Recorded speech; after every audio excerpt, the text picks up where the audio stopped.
Hi there, and welcome back to the Energy Sector Heroes podcast. My name is Michelle Fraser, and every week I will speak with incredible people who share their lessons, experiences, and stories from their time spent in the energy sector. Hi there, and welcome back again to this week's episode. If you're new to the show, then please take a second to subscribe and even consider sharing the show with just one other person. This week I am joined by Seth Moore. Seth is an incredible Vice President and co-founder of Catalyst Energy Services. Seth, would you like to introduce yourself, please? Yes, Michelle. First of all, thank you for having me on the show. I feel honored, very honored to be here today. Yeah, Seth Moore, one of the co-founders of Catalyst Energy Services. We're a technology-based hydraulic fracturing company based in Midland, Texas. We've been at it almost 5 years now, I guess from conception, a little bit longer than that, but from actual start, a little bit approaching 5 years in the next month.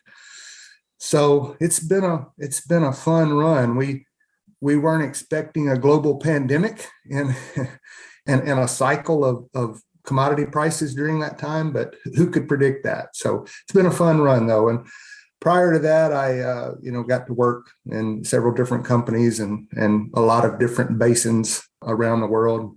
So it's been a great career now. 38 years behind me. I'm my 39th year. So it's hard. Like, where did the time fly? It seems to evaporate on us, but it's been an enjoyable career. Yeah, it sounds amazing. So how did you get started off in the energy sector? My granddad, he was a double-digit employee from Texaco. I apologize, technical difficulty. And my dad would been in the energy space as well. And my brother, and you know how it is, if you're a family, you kind of just the family, that's what you do. I heard the stories and I loved the what I was hearing. It sounded fun. It sounded interesting. It sounded like somewhere where a young person could take and really kind of be in control of their career. There were so many different facets of the industry. You could start in, you could do things in maintenance where it's real hands-on. You could work in the field, again, a very hands-on. And if you were driven to challenge yourself and do other things, you could, your career really was limitless as far as, the opportunities for growth. And I was raised in a small town and that appealed to me. Plus the fact, I think that energy kind of knew no boundaries. If you wanted to travel and see different parts of the world, that opportunity existed. And that always appealed to me as well. So that's what drew me, I think.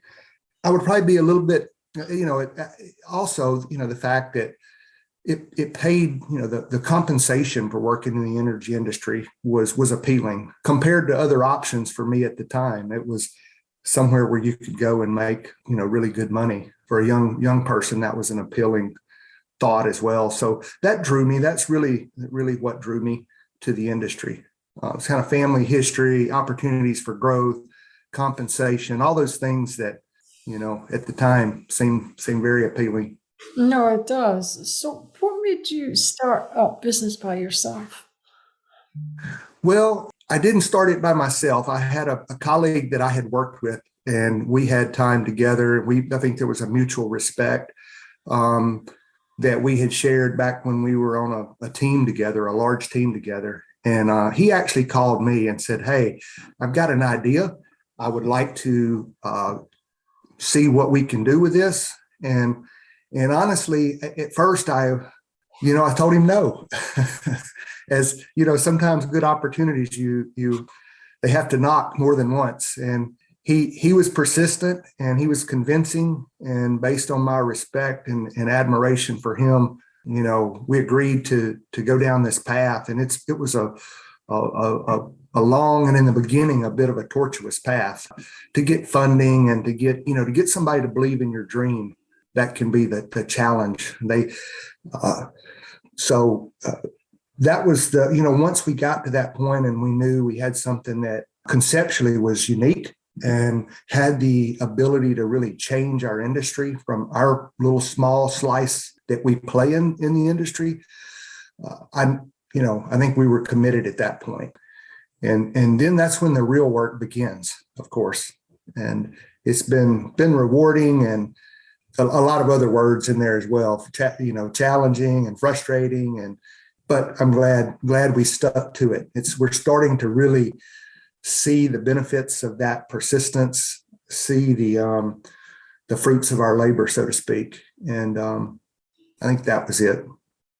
Yeah, that sounds amazing. So, what has been your biggest challenge then?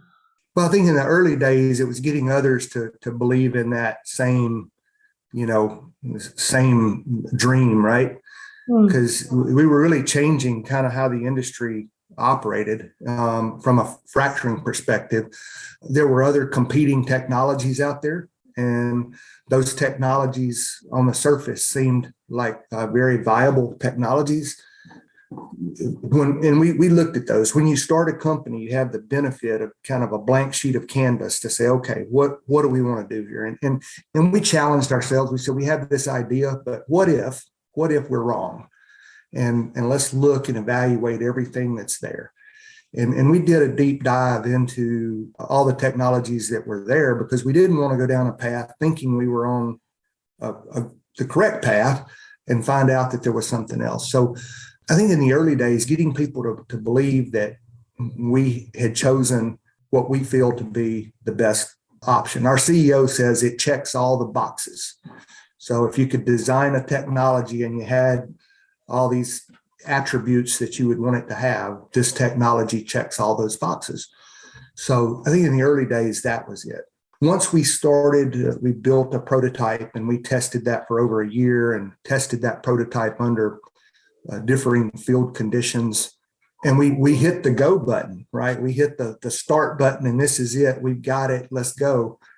Then the pandemic happened, and the challenges of that pandemic. We had some components that were 14 months late arriving. Now, those components had a 10-month delivery on them. Mm-hmm. So from the time we hit go to the time we got the components was 24 months. And, our modeling did not allow for such a lengthy delivery on components. So that was a challenge. And I think we're behind that now. We partnered with some really great companies that seem to have kind of gotten beyond those challenges. Mm-hmm. And the technology's got lots of field use on it now, lots of hours and runtime, and which further bolsters our confidence that we're doing the right thing. But in the early days, again, getting somebody to believe in you, and then after that, getting through the pandemic. And I know you probably hear those stories. Lots of people had to suffer through that in the industry, not to mention some of the human toll that it took. I don't mean to downplay that in any way, but just from a company perspective, that was the challenge. I think a lot of companies had the same sort of challenge. How did you overcome your difficulties? Just persistence, a belief that you're doing the right thing, and a belief that it's worthwhile. There were days, where we looked at each other and like a bit of soul searching, are we doing the right thing? We were conservative. We're a conservative company. We're not extravagant. So we were able to withstand it financially. But, it really makes you start thinking about it. I mean, probably 2/3 or more of our industry evaporated in that time period, just went away. And it took a while for it to come back. We had a guy on the team that used to say, we sit around and watch the pages fall off the calendar. There were some months in there where it was kind of a bleak period. And yeah, we really questioned and made sure. And at every juncture, we're like, yes, we're doing the right thing. It's going to come back, and people are going to need affordable power. And we've got a great story to tell. And we've got a great product that's going to, it can revolutionize this. And we can take something that in some cases is being wasted and use that for good. And the story just kept resonating with us. And that's how you get through it. Just thinking a strong conviction that you're doing the right thing. No, it sounds really. I'm glad that you didn't give up, actually, because I'm pretty Yeah, sure a lot of people would have, especially during right, COVID, because it's probably some of the, well, in our time anyway, one of the most horrific times there was. right. Yeah, it was the again, I at that time I had probably 36 years in the industry, and I've never seen anything like it No, me in neither. that time. We've been through a lot of downturns. I mean, '08 was a horrific downturn. 2015 into 14, 15 was another big downturn. But the pandemic was something I personally have never witnessed the amount of downturn. And the some of the other downturns, there were some global implications, of Mm, course, but you know, overstating it, but it's almost like the world was coming to an end, in 2020. mm, And obviously not, but I mean, it's like it was so doom and gloom and bleak everywhere that it just really made you question everything that you were doing. And but again, we had strong convictions that what we were doing was right, what we were doing was necessary, that it was going to be needed, and that we were onto something. It would have been great to have been able to predict kind of the supply chain disruptions, and we did a poor job. We under predicted those disruptions, but we got through it. As perseverance, pays off in the end, and we got through it. So glad to be where we are today. no, I'm glad that you are a success and continuing to grow as well. Michelle, I think, and as one to hit one more thing on that, I think part of the challenge of leadership as well is making sure that your colleagues feel that same sense of purpose, and they feel that same confidence that we will persevere. And there were times where really quality people on the team that contributors and people that have contributed immensely to the success of the company and to the goals. You could see it in their face that there was concern, and for the leadership to be able to convey to them in a believable way that we will persevere, we will get through this. That was probably a pretty big challenge, and I think one that for the most part we were able to pull off. We believed it ourselves, so it's genuine, and I think that comes across.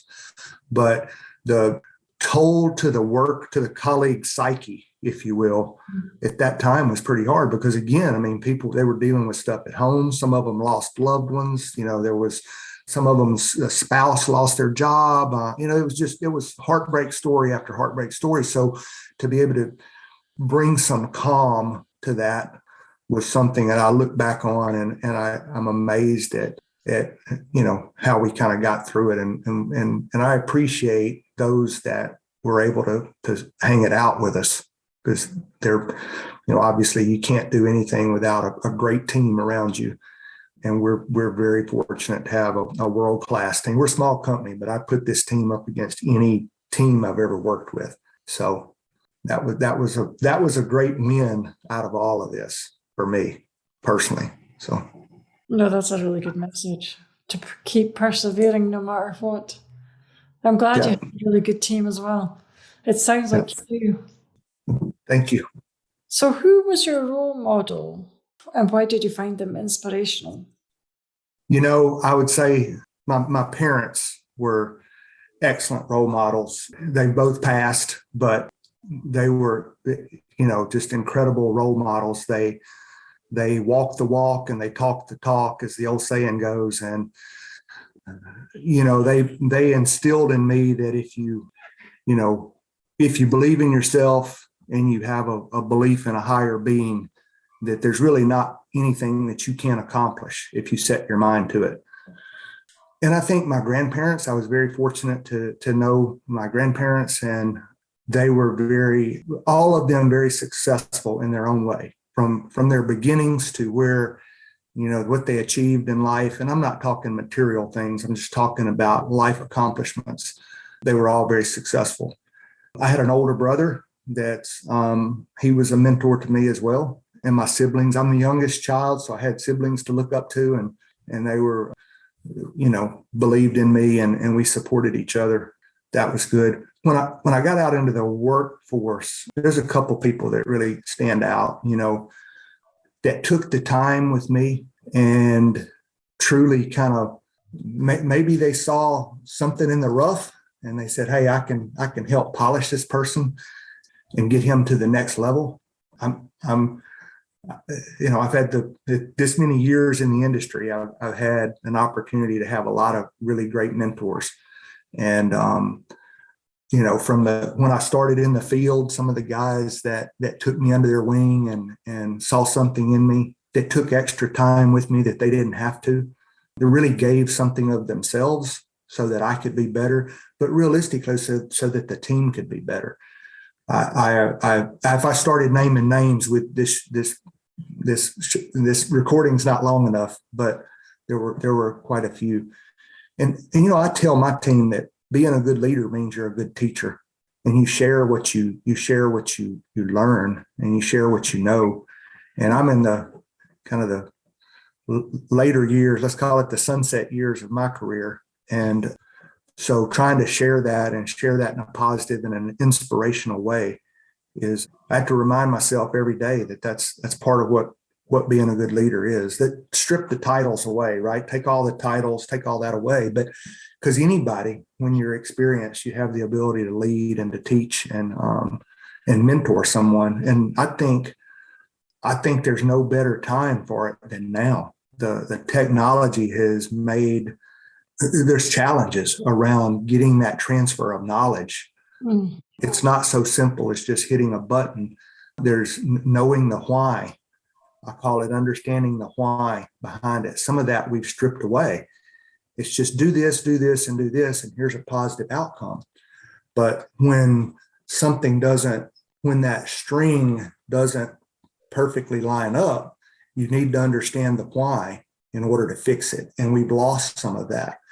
That's where some of the more experienced workers can really pass along knowledge through the experiences that they've had that drive a better overall outcome. I spend a bit of time with that, teaching the why, because I think it's important. I think it's important as well. It is to share your knowledge with other people as well. Yeah, it is. So, how does your current role compare to your aspirations as a young boy? I think as a dream, you have a idea of being in a leadership position in a company one day, whether that's an owner or a CEO but I think being in a position to drive change, being in a position of influence, being in a position to be able to influence efficiency. I read an article. I was a young boy in elementary school, and I read an article about efficiency experts. That was the term back whatever year that was, and it seemed interesting to me. My dad kind of thought in that way, right? How do you, the most efficient ways of getting things done, the sequence, how you get things done, and that appealed to me. So I took a path in part of my career where I was on an ISO standardization team, and it was kind of looking at what's the most efficient ways to get things done step by step. And I never went down that path fully as my whole job duties, but I was involved with it, and I was amazed at how that could drive positive change, both reducing risk, taking unnecessary steps out, reducing waste, getting rid of unnecessary steps, or making sure you had all the proper steps so that you drove consistency and service delivery and service discipline and those things, driving service quality. I realized that was part of that whole efficiency expert article that I had read as a young boy. And I think today, in the role that I'm in, I get to have my hands on that as well, to a larger team, of course, and they have to do the heavy lifting, but at least I can be influential in asking questions. So, yeah, I think it kind of aligns with some of that, youthful dreaming of where you might end up one day.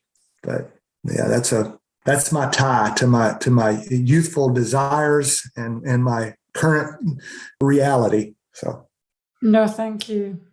Is there anything that you still want to achieve in your career? yeah, I want to see how far, Michelle, we can take this. I think Bobby and I and our, we look at this and see a lot of growth opportunity, Mm. and I'm enjoying seeing our team grow, getting to grow their skills because we're doing something different. And we've got a lot of experienced people, but this is the first time they've done this, many of them. And I'm talking we have a direct drive turbine technology that's, burns 100% natural gas, and it's a very small technology, small footprint. I'm sorry, I'm going to give a shameless, shout out here to the technology, but up to 99% waste stream reduction. So those are big things, right? You're burning natural gas, 40% improvement in emissions. You're taking things that sometimes is a waste product and reusing and using it to create good with instead of wasting. You reduce worker safety by having less maintenance interactions that have to occur. There's just so many good things about it. And we want to see how far we can take it. We think it's so great. The industry's starting to take notice. Customers are taking notice. And I don't know, where can we go with it? I guess is that's kind of where we are. I feel fortunate, very fortunate to have had the career I've had and it's kind of like everything I've done has been a building block, a stepping stone to get to this point. And I don't want to look back in some number of years and say, man, I wish we would have just kept going. I want to keep going until I don't know. I think I'll know when it's time. And it's time to say, okay, we've achieved what we're going to achieve, but I'm not there personally today. So I think kind of like we started the conversation about COVID, we just keep persistence and persevere and keep going forward. That's the thought. Yeah. I was wanting to go back to when you were saying that you thought that during your career that everything led to this point of what you're doing now. Do you really believe that? Because Absolutely. I believe that as well. But Yeah. do you think that your career path and all your different training that you've had and your different experiences has all led to where you are today? I do. I fully do. And I would say even beyond before my career, if my career began, when I entered the industry, I would say even before that, right? If you look at it, the training that I had, my dad had businesses and the work ethic that he and my grandparents instilled in me and my mom, that's part of who I am. We run pretty hard. I run pretty hard, and you have to in the roles that we're in doing what we do. You have to demand a lot of yourself, and you have to be willing to make sacrifices. And I learned that from an early age before I ever started in the energy industry. I started my career as a mechanic. So I was working in a shop repairing equipment, and those skills that I learned there apply today, because guess what? We're still running equipment today. And sometimes the challenge of the day is not how do you finance growth, or how do you get through the financials, or what strategy are we doing to grow into this market or with this customer. It may be around a mechanical issue that's going on that the team is having a tough time trying to figure out, and maybe I can impart some experience there to get them to think a little about something different, and that ends up being the solution of the day. So all the way through being in engineering roles and in sales roles and all the varied roles that I've been able to be in over the years, all of that at some point in the week or at least in the month comes into play in my current role. And without those experiences, I think I would be more challenged to be as effective as I've been able to be. So I truly believe that. And I think your team watches you too. If you have those skills, they want to learn those skills as well. There's a certain respect that goes with working with someone that you feel can help you get through the situation. that whatever that situation may be. So yeah, I do. I strongly believe that it's we're the product of our entire past, and to the degree that that's varied, it impacts our success and our effectiveness as a leader. So. Yeah, I agree. Because I think sometimes when you're starting out in your career as well, you always feel like you wish you were further on and you wish you were managing this, that, and the next thing. Whereas realistically, you probably wouldn't be ready to do that. And That's right. And you're better off learning. Okay, it might seem mundane at the time, activities, but they all lead to a greater picture that you can use when you are a manager, when you have to go have to go and help your team. For sure. In your opinion, what makes an outstanding hire if you were going to hire a graduate or a senior? Or I think we talk a lot, and this term may get overused, but about some of the intangibles. It's easy to look at a resume and see someone's work history and see their pedigree from a university standpoint and what their education is. And oftentimes we hire people that don't come from the university, right? That have a good work pedigree. And I think when you call around and you start checking references and you look at some of those intangibles first, I mean, a good, strong work ethic is you can overcome a lot with that. If you're willing to put in the time and willing to learn and come in with an open mind and understand that it's that there's a team and you have the ability to contribute to that team. And if the team wins, you win. I played sports, so that's it's kind of a team concept, but I think it applies very well at work. That those things seem like they would be concepts that are easy for everyone to understand, but not everybody that comes to you wanting a job feels that way. So obviously, if you're hiring in a very technical role, that person has to have those underlying hard technical skills. If you're bringing someone in a role that's, the soft skills can't make up for that. Those hard skills have to be there. But some of the more, how well is this person going to interact with the team? How well are they going to internalize the vision and make that be a driver for them? Some of that is, some of that can be a little bit of subjective on the hiring manager, including me, to feel that way, to make that determination. So it's a chance. Sometimes it's a chance you take. And there's things we do to try to make it less subjective. But at the end of the day, the intangibles for me, when the hard skills are there, the intangibles become a really big deal. Is this person excited about what we're doing? Is this just a job? Is this a stepping stone for them to get to the next higher compensated role? Are they here because they want to be here because they like what we're doing and they think they can help the team make a difference? That resonates a lot more with me personally. okay, no, that's a really good answer.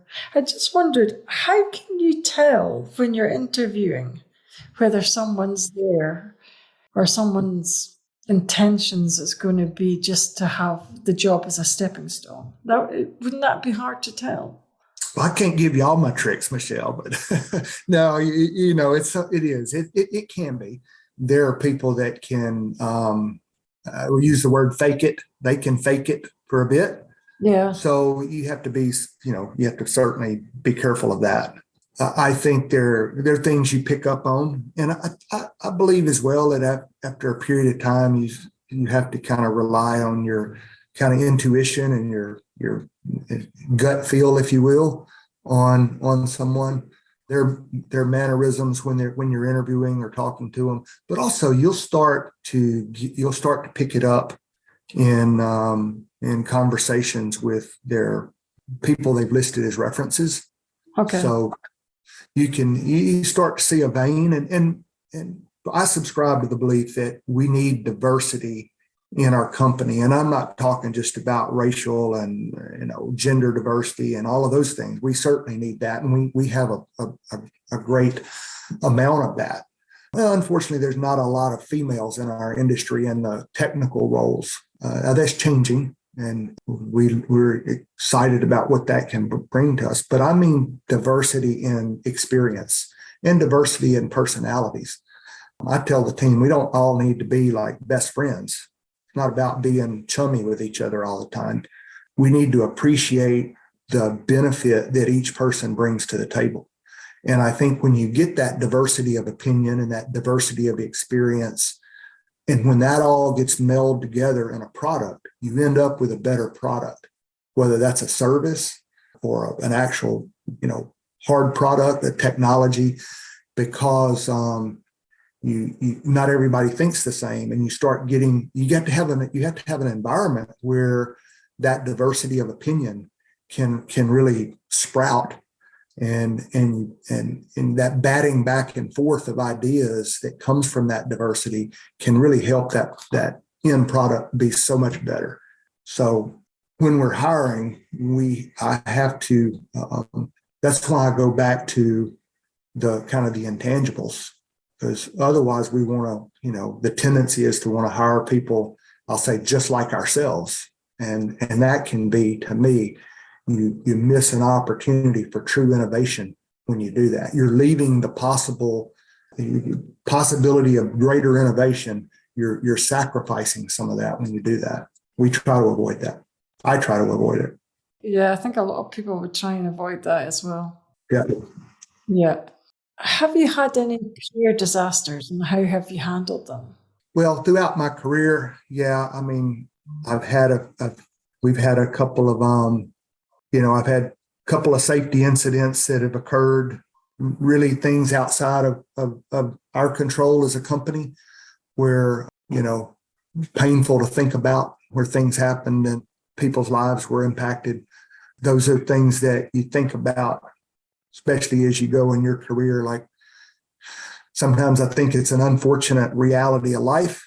From a current perspective, you build a prototype and you test that prototype, and we put our heart and soul and money and all of that into this. And so you go down that path, and things are looking great, and you're getting confidence every day and every hour that you're on the right path. And then you have a technological setback or a mechanical setback that you totally didn't see, just totally blindsides you, right?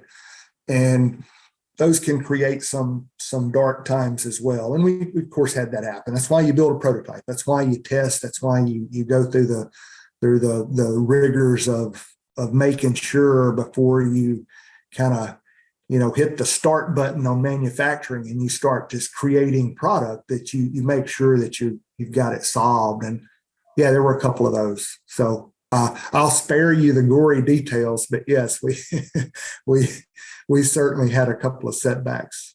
Okay. No, thank you. What keeps you motivated when things get tough? The belief that you're on the right path, the belief that what you do matters, the belief for me that I know I'm confident, say that, I'm confident that others will see and are seeing and will see, and the belief will grow that this technology makes a difference, that we are doing things different. And my children, my wife, my wonderful wife, that's supported me through all of this and highs and lows. The face of our colleagues when we meet, and seeing the excitement in their face that we're doing something different, that they can go home to their families and talk about the things that we're doing great for the industry. Yeah, when times are tough and it's you want to maybe take a knee for a moment, it's easy to gain inspiration from that. And that's what really keeps me motivated day in, day out. So I was just wondering, was there ever a time that you ever thought that you would give up, especially during especially during COVID, because I remember you saying Yeah. it was really difficult. Did you ever really think about it? Yeah, it's funny. I walked Bobby Chapman's office one Monday morning, and he's our CEO, he's co-founder, great guy. He's been a mentor and someone I have tremendous respect for. And we kind of chatted about the weekend, and these are in the kind of the coldest, darkest, most bleakest days of COVID. And I said, man, we chatted about the weekend. I said, yeah, I kind of spent my weekend, rethinking my life choices, just jokingly so, but like, am I doing the right thing? What is, and of course it was a bit of a tongue in cheek comment, but true. I think every now and then you think, am I doing the right thing? And I think that's probably the only time in my career I've ever wondered, and again, it was a bleak time across the globe, right? Not just for our company, not just in our industry, not just in our country, but globally, it was a very, very bleak time. So, but you quickly get a hold of yourself and say, no, what we're doing matters, and what we do makes a difference, and people are going to need it, and we've got employees relying on us. We've got people that rely on us. So you get a hold of yourself, get over it. It's okay, and we move forward. But yeah, I still remember that day. We laugh about it occasionally, but so. No, I'm glad. I am. I'm glad that you can look back and see that you're glad that you didn't give up. I think it's important as well, because I think so. I think everybody, especially when you're starting a new business, everybody must have them times as well. Yes, I don't disagree. And I think it makes, in a lot of ways, it makes success that much sweeter when you get to that point you know, where you're successful as a company. It makes it that much nicer to achieve. And I'm not, don't misunderstand me, Michelle. It's not like we've reached that pinnacle. We're still striving every day to be better. I still challenge myself to learn something every day. I think that's the biggest thing that probably will drive me to do something different. When I quit learning, when I quit getting challenged, and when I feel like I can't be effective as a leader and helping transfer knowledge and helping people grow, I think I'll have to do something different. I don't know what that'll be, but I don't see that here. We're learning every day. And as I said, we're still striving for a higher level of success. We feel successful in what we've achieved thus far, but there's still a lot of opportunity to improve ahead of us. And we're going to continue. This team will continue to strive to be better and innovate. When you innovate, you're never satisfied. I kind of call it the perpetual dissatisfaction. I guess the politically correct term of that is maybe continuous improvement. I just like to say we're never satisfied completely with what we do, and we're always looking, how do we make it better? So yeah, that will continue to drive us, and as it continues to drive me. I think our company sees that. They've gotten on board with that.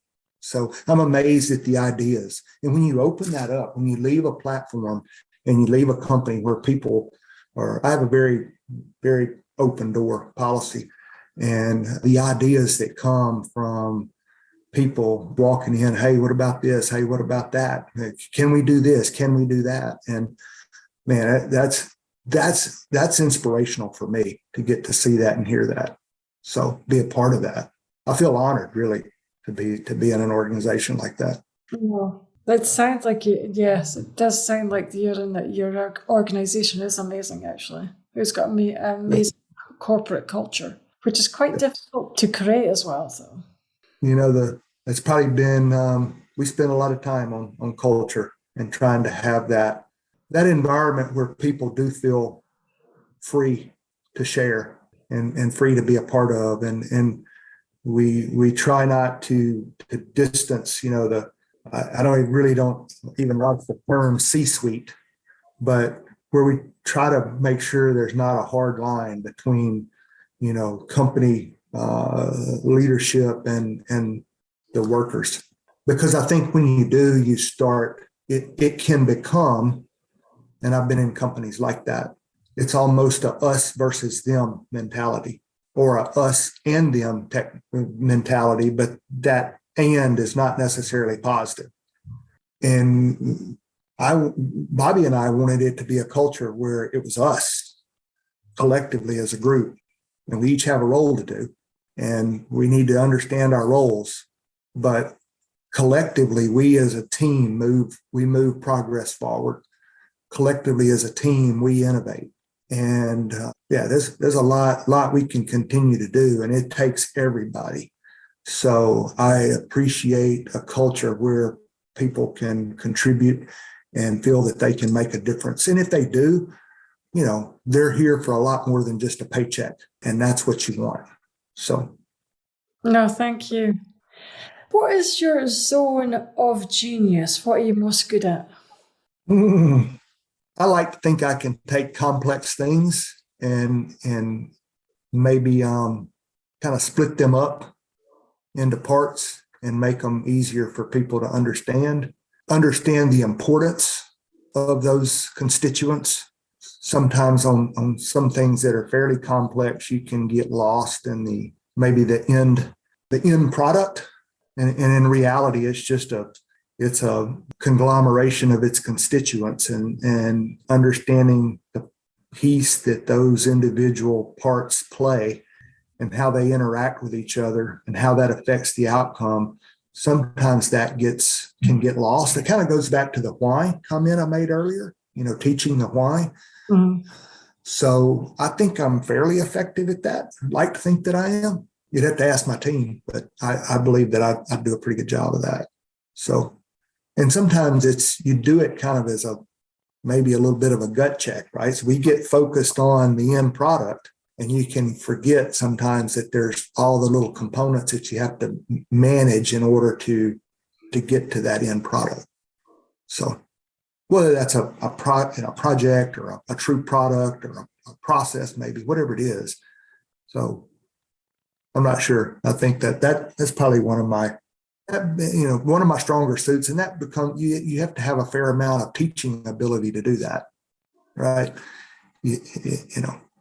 So I like to believe too that I'm a pretty good builder of teams, that I can build teams that have the right skills, the right intangibles, the right hard skills, the right soft skills, yet are diverse.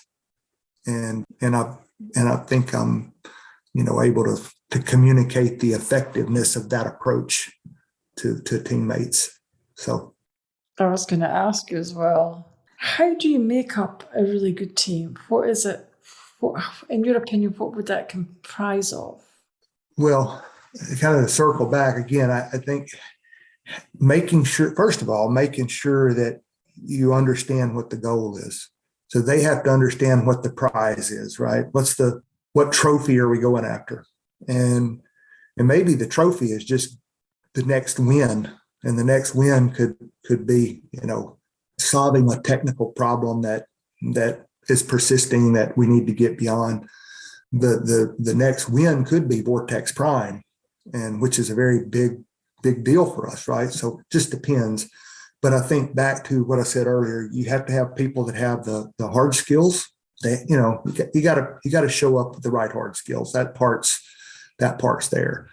But the intangibles of wanting to understand that your contributions are part of it and not all of it, understanding that you can help your team be successful and by your contributions, and the team concept first. Let's win as a team. I think those are things that have to be the very fabric of a good team. The other thing, and this doesn't it gets talked about a lot in academic circles, but good communication, right? Making sure that proper communication is great, right? But also making sure that there's consistent communication, that people aren't fearful to not communicate bad news or good news, or that the different disciplines within the company are communicating across their disciplines. And I don't want to call them departments, because you think that you've got these silos erected, and it's hard to communicate. But there are different groups that are concentrating on different things, and that's fine. There has to be clear communication across those departments and disciplines that, I think that helps drive a better product in the end. I think that helps you win. And so back to the team concept, you have to have people that agree with that and believe that and show and live it. It has to be lived every day. And I think that's what makes a great team. Well, that was an excellent answer. Thank you very much. So what does your average week look like?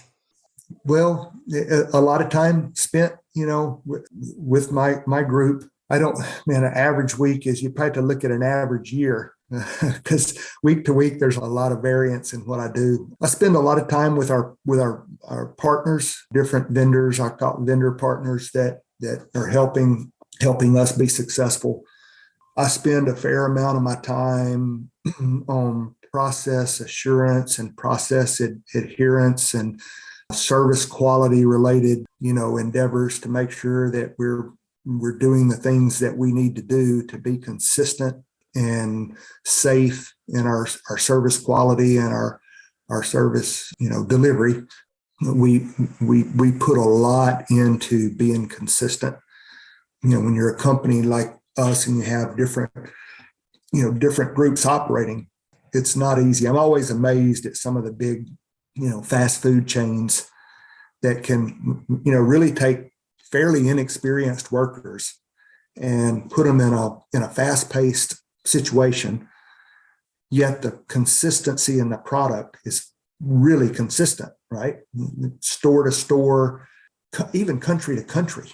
You see some of these fast food chains that their product is consistent, and we spend quite a bit of time studying that, talking about that. How do we make sure that our different fleets that are operating perform very close to the same? So I spend time there. Of course, now we're growing and technology, getting our name there and our story out. I spend a bit of time with our marketing group and doing that. That's been fun to do. And then we spend a lot of time looking at our results. Some of the time looking at our results and how do we continue to get better. We have partners, financial partners that we owe a debt to, and we understand that, and we want to make sure we're delivering on our promises to them.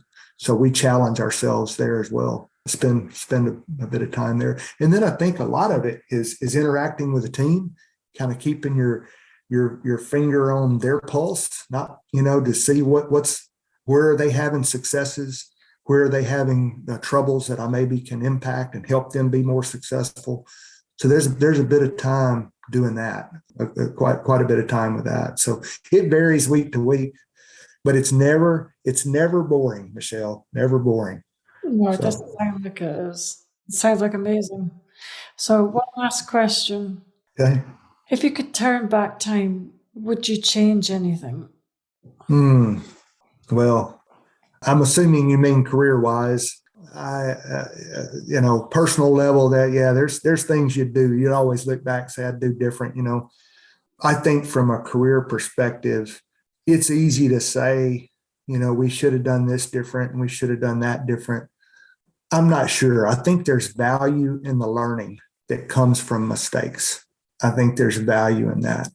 I think it makes you, as a company, I think it makes you stronger. As a team, I think it makes you stronger. And as an individual, I think it makes you stronger. It's painful, once the pain's over with, right? So it's hard to agree to that when you're going through the pain. But once the wound has healed, so to speak, and you look back on it, it truly does make you stronger. Because I think you think different after that. And maybe you think of the implications of decisions, and you think about things a little bit longer and maybe a little bit more intensity in your decision making, because you don't want to go through that again. And that's probably a great statement about life as well. So, but I do believe that, if any of us could have predicted the ills of a global pandemic, that would have been great. That's painful. But, at the end of the day, it made us stronger. And it certainly made us stronger as a company. It gave us some confidence that we can weather really tough times, but it made us challenge everything. So, yeah, I'm not sure I'd change.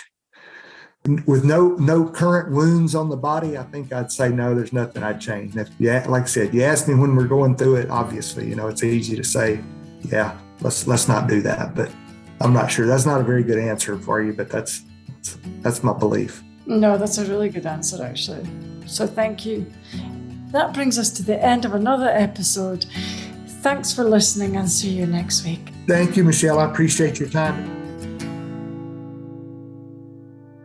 That brings us to the end of another episode. Thanks for listening. If you enjoyed the show, I'd like to gently encourage you to leave a 5-star rating wherever you listen to podcasts and share the show with another person. You can also follow me on LinkedIn or via my website, www.michellefraserconsultancy.com. Thanks again for listening, and see you next week.